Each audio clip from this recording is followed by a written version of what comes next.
What factors lead to the crumbling and the collapse of free societies?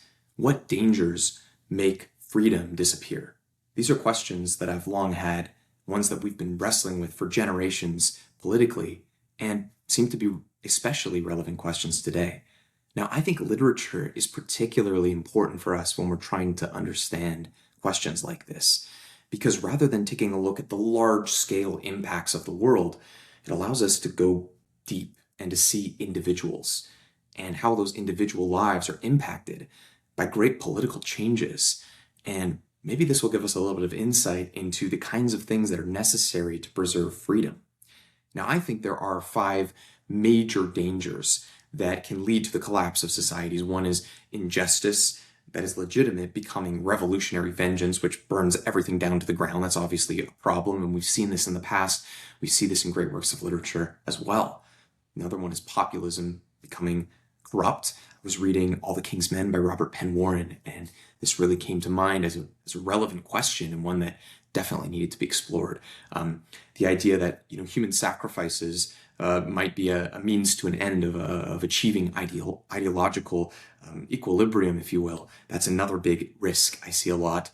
And another one is comfort over freedom.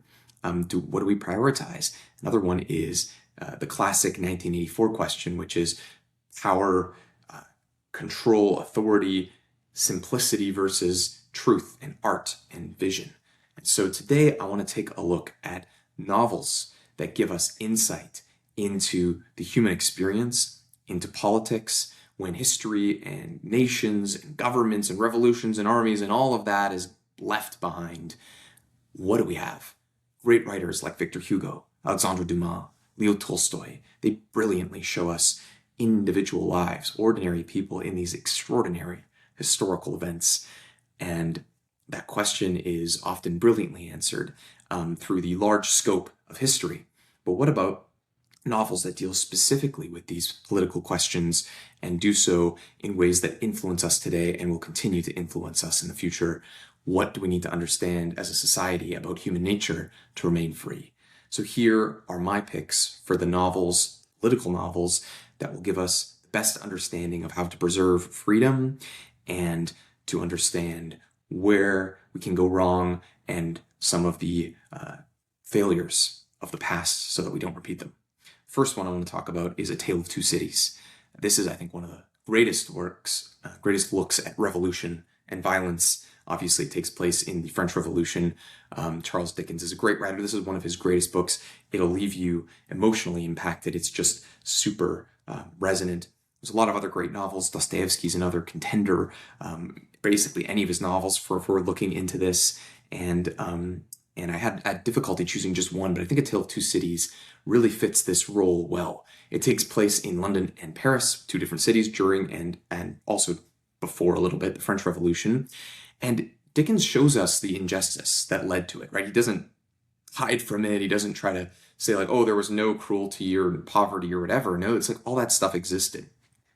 But revolution, even though it might be understandable, even if reform is necessary, he shows us the danger of just wanton violence and how easily that can happen. How easily opposition to a injustice, to like aristocracy, for example, in this case, can become just a blank check to do violence, and how that doesn't just destroy systems and peoples, it affects individuals. And that's really what we care about, right? And literature shows us this. Forget about the armies and the nations and the classes and the families and whatever, and the groups. What about the individuals? What kind of person was this person? What kind of person was that person? And it's a really interesting question. Obviously, it brings up questions about society's responsibility and the limits of justice and individual responsibility, but also, I think, it's a really beautiful exploration of justice, sacrifice, and how kind of a blank check of fighting a perceived injustice can lead to just a worse tyranny than the initial one in the first place. So, very interesting. Now, revolutions can obviously replace one class with another. but it can also be threatened. Freedom, speaking about, can be threatened from so many different angles. And the second angle I want to look at is the populism angle. Now, one of my favorite political novels ever is All the King's Men by Robert Penn. I touched on this one a little bit earlier, but this novel explores what happens if you have an individual who goes in maybe for the right reasons to politics, but they're now in the political machine, and that machine rewards things that maybe we don't want to reward, but it just naturally has become that. In the case of Willie Stark, this is basically inspired by the Democratic Louisiana politician Huey Long, partly at least, the story in the Great Depression era. But it really shows what happens when you have a character, a man who is sincere, but not really effective as a reformer, and he wants to expose like corruption and help people or whatever. But then, because he fails, he doesn't understand political power, he learns political power. He learns speaking. He learns how to get loyalty and how to identify and manipulate fears and build a political machine. And it's like, he's not just a simple fraud. That would be a terrible story. But he's a guy who builds hospitals and schools and is also challenging these kind of entrenched interests. And he's making people that are lost feel represented. And he's doing all these great things, but he's doing them kind of as a means to an end.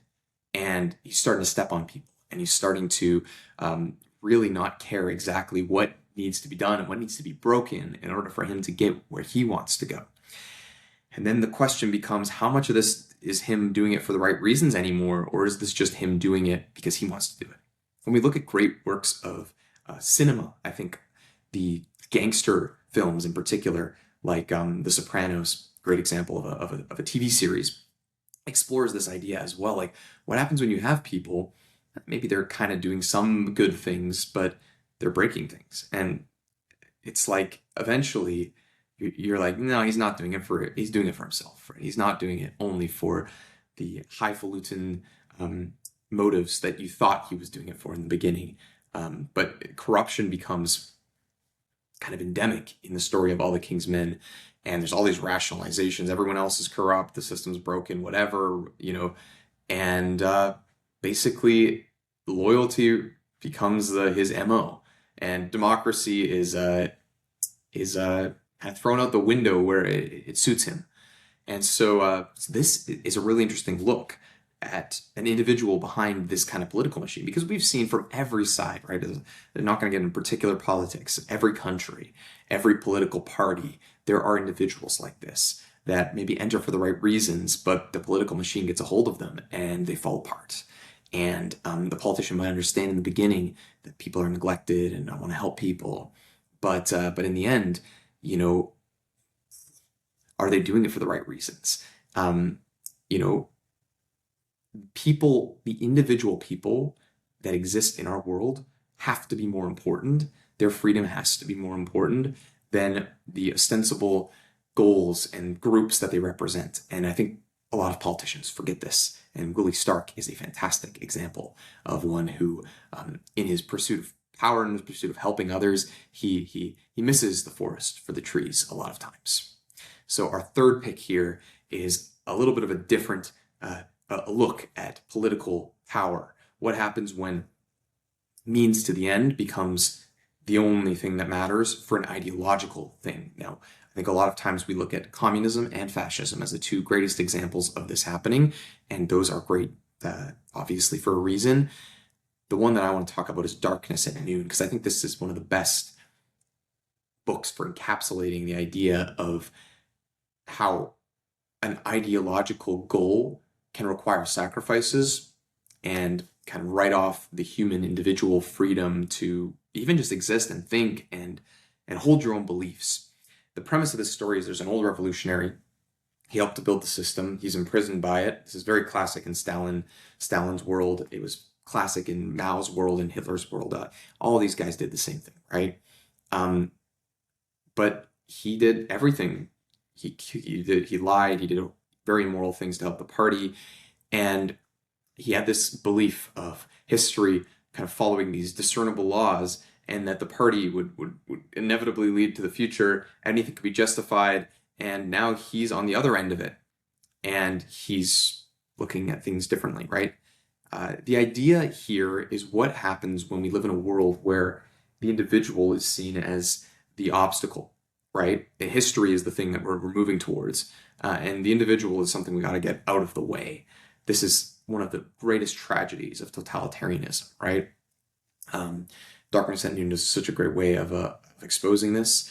Yeah, the characters in it are really just kind of crazy in terms of how insightful and similar they are to real individuals in history. So, it's the truth is freedom requires defense. It requires the ability to debate things. It requires questioning inherited truths.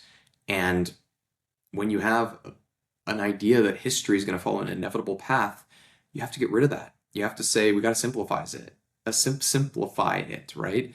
And if history is the only explanation, then any individual that doesn't agree with that needs to be pushed out of the way. And if you need to break some eggs, then that's not a problem. This reminds me of something Orwell said in his review of Mein Kampf one time. He said, people don't want comfort and safety. They desire struggle and belonging and ceremony and sacrifice and purpose. And the idea of like offering struggle and danger and death, it's a very strong fascist idea. The idea of offering, inevitability of the future and arrival at the final destination, basically heaven on earth. That's a very communist idea. They both end up at the same place, essentially, with the promise of abolishing the individual and really just carnage and destruction and nothing that lasts in the end. Because at the end of the day, the only thing that matters is the individual, and we can't sacrifice them in the pursuit of anything else, obviously, if we want to maintain freedom. Now, next up here, I want to take a look at a society where people surrender their freedom because they want comfort, not because they want struggle or ideology, and not because they want, the perfect equality, but just because they want things to be easy. And the book, of course, I'm speaking about is Brave New World. Brave New World takes a very different tact, a very different look at this. It's like the consumerist version, if you will. The idea that control doesn't have to just be terror and big government like forcing people to do things. It could also just be that people really, they're happy, they're in predetermined lives, and they have so much access to entertainment. It was Neil Postman, I think, that wrote a book, Amusing Ourselves to Death, right? But this idea taken to the extreme. We're just amusing ourselves all the time, and we're not thinking deeply. And this can become just absolutely catastrophic in its own way. And in the case of Brave New World, Soma is this kind of like catch-all drug that relieves everything. It gets rid of all grief and all dissatisfaction, and everyone can just engage in any type of hedonistic pleasure that they want immediately with no consequence. And there's a material abundance, and there's entertainment and everything, no suffering, all this great stuff. But the question that Huxley wants to ask us is, if we get rid of evil in this way, or one element of evil, do we have art? Do we have humanity? Do we have anything that matters? Do we have Shakespeare, right? Like, do we have the things that we're actually here for? And maybe I wouldn't read this as a pure critique of free markets. It's just the idea that if we're only seeking pleasure, that's not freedom either, right? It's maybe a certain kind of freedom, but it's not what we're ultimately striving for. That kind of deep danger of overconsumption, getting rid of purpose in life, I think is fascinating as well. We're exploring the other elements of freedom. Like, why are we free? We're free so that we can have our family and our religion and our own decisions and find meaning in our suffering, rather than just abolishing it, right? Because yeah, of course, we want to get rid of certain elements of suffering, but maybe that struggle in certain ways, I'm not talking about tuberculosis or something, maybe we do want to get rid of that, but certain kinds of struggle, maybe moral development, are worth it, rather than just trying to stick in this mode of consumption where we're not thinking about it. And so we need a moral culture to undergird the markets, to undergird our freedom. We're not going to be able to maintain it. We're going to lose it. So people, I think a lot of times, we don't need to just burn our books. right? We look at Fahrenheit 451 as an example, the burning of books, but Bradbury also says we don't need to burn books. We just need people to stop reading them and everything falls apart. And so that is a huge problem. Huxley, I think, would agree. The easiest control method might just be that, everyone is entertained, not that they're controlled by fear. Anyways, very interesting approach, and one of the greatest works to explore the kind of consumerist control or consumerist destruction of freedom, shall we call it. Anyways, now the fifth book here is 1984. Of course, I had to speak about this one: coercion, control of language, destruction of truth, all the classic ideas. When you think political novel, I think depending on what you're thinking about, All the King's Men is the first one that comes to mind for me for a novel of the machinery of politics. This is the first one that comes to mind when someone says a political novel. And this one, I think, is really valuable for everyone to read. We see a lot of parallels in our modern world. We see parallels from the past. God forbid there will be parallels in the future. I hope things will change. But when you read 1984, you do see it as very prescient. I see Brave New World as prescient as well. Darkness at Noon, A Tale of Two Cities. They're all elements in all of these books that show us little glimpses into our future. But 1984 is just brilliant in its exploration of information and memory and history and how private relationships are so important for our individual freedom. Now, if those are taken away, basically we're destroying the individual, the human, the soul. Winston is our main character, Winston Smith, and it's a great opening line. The clock struck 13. Okay, now I have to actually read the opening line so I'm not butchering it. Let me see here. It was a bright, cold day in April, and the clocks were striking 13. Anyways, brilliant opening line. I love 1984. But the reason that this book, I think, is so important when we're trying to understand politics is because it does show us an element of totalitarian control. Of course, consumerism is an element of it. Of course, vengeance and seeking ideology and the corruption of politics, of politicians, all these things affect our freedoms. But so does the impersonal movements of big systems, bureaucracy. These are important as well. We could easily add Kafka onto this list as well, I would say, as a great example. But 1984, so many words have been introduced into our lexicon from this book. Newspeak, doublethink. The idea of newspeak is like language can be shrunk so that we don't have the possibility of dissent. And this is absolutely one of the most fascinating insights from 1984 is the control of language can control the thoughts that we're able to have. And that is so true, right? That's an element of freedom as well. You don't just need to control people through like military guards. You need to control people through what they're allowed to think, what they're allowed to remember, what they're allowed to speak, what they're allowed to say, who they're allowed to love. All these elements are explored in 1984. Even the idea of truth, right? The 2 + 2 = 5, that idea in 1984 is like, if you can get people to believe patently absurd things, the communists were excellent at this, then you can control them to an unprecedented degree. But I do think that truth never fully dies in the end. At the end of the day, another one that I think really adds to this whole conversation here is Life and Fate by Vasily Grossman. This is one that I'm currently reading in my book club. If you do want to join the book club, I highly recommend you do. It's on Substack. It's the best way to support this channel. But this book here is set around the Battle of Stalingrad. And yes, it shows the evil and destructions of fascism, but it also shows us a lot of the control and lack of freedom that we see in the Soviet world. We get to meet characters, individuals, mothers that are about to die, soldiers, people at the end of their lives, people in the middle of their lives. It shows us totalitarianism is not just evil because of institutions and that reduce freedom, but because it tries to subordinate all the important elements of our lives, our convictions, our conscience, our relationships with others, the truth itself, to party ideology. And small acts of life and kindness become the forms of resistance. Every Man Dies Alone by Hans Fallada, it's another example. Small acts of defiance become the resistance. And sometimes it's only the small acts that will really remain to us in those moments. And those are important if we're going to preserve freedom. And really, these are These are important questions, but the question I want to end with here is what really sustains freedom. So we looked at a number of different novels and how all these novels kind of relate to politics and to freedom. And what do we need? What do we need? So revolution promises justice, right? Populism promises that everyone is going to have a voice.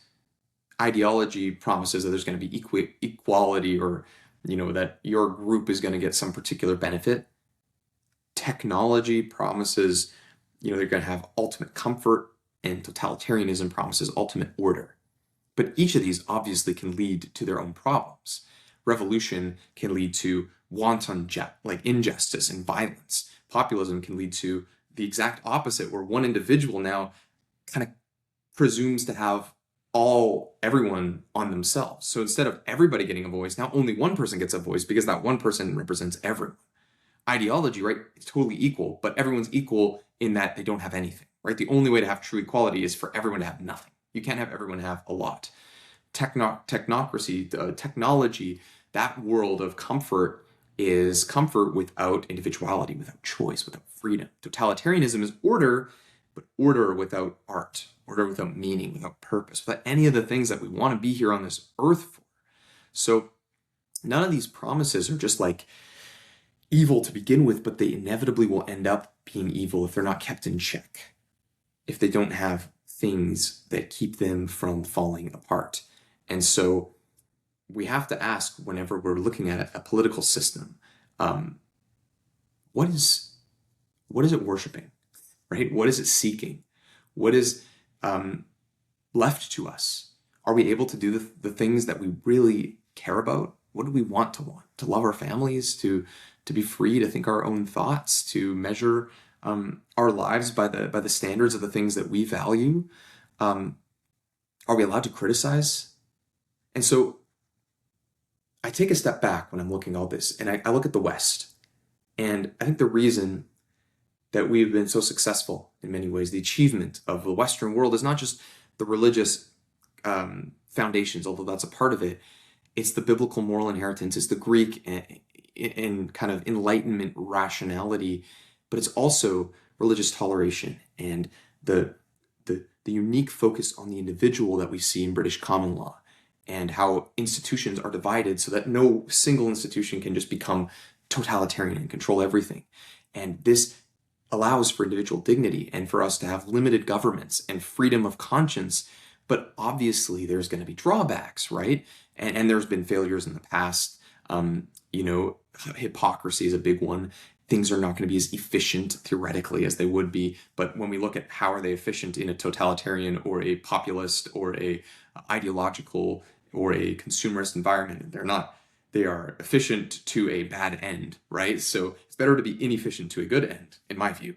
But the greatest principles, the ways that we can kind of identify all of this coming together, we have to preserve the inheritance that we have through reading great works of literature, right? When we read 1984, when we read Brave New World, even though that wasn't really one of our picks here, when we read Life and Fate, when we read Darkness at Noon, we get insights into how things can fall apart. When we read A Tale of Two Cities, or when we read Demons by Dostoevsky, whatever, when we read these books, we're able to see how things can go wrong and remind ourselves things can go wrong far easier than they can go right.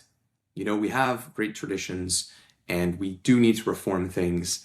And, there's a lot of problems in the world, but we could do worse than to have a world where we do value freedom, even if imperfectly, where we do value building things, where we do value having democracy, even if it's, again, an imperfect democracy, and markets, even if they don't give everyone equality, and freedom, even if it means that some people are going to use their freedom for negative ends. But we need to be moral people. Like John Adams famously said, this kind of system that America built only works for a moral and religious people. Now, we live in a different era, but we need to remember that. We need to be the people that we want to see in the world, or else freedom could easily fall apart. And so, as I'm wrapping all this together, finally, when we're looking at political novels, they are worth reading, they are worth meditating on, they are worth understanding so that we are able to be leaders in the future and lead better lives and return us to the vision for the world that we want to see, that we can be leaders again in making reality. So at the end of the day, all this stuff's gone, and what do we have left? We have art and literature and ethics and meaning and direction, and we have to do our best to struggle inevitably towards a better world. But that's all I have to say about this. Which political novel changed the way you understand freedom the most? There's many other great contenders that I would have loved to add on this list. I know I went on a lot of different directions here, but I hope that this was somewhat cogent, somewhat interesting, and that you're interested in reading some of these novels. Let me know if you would like to hear more of these kinds of conversations. Leave comments as well for your favorite political novels, and suggest ones that you think I should review or talk about in follow-up videos, because that is one of the best ways that I gain insight into the world, is from reading the comments section. Often, even for you guys, it could be more valuable to read the comments than to listen to my own commentary, because so many other people are going to offer their wonderful suggestions for things to read and the reasons why. So anyways, hope this was helpful. Please do leave a comment, like, and subscribe. I'll see you guys in the next one.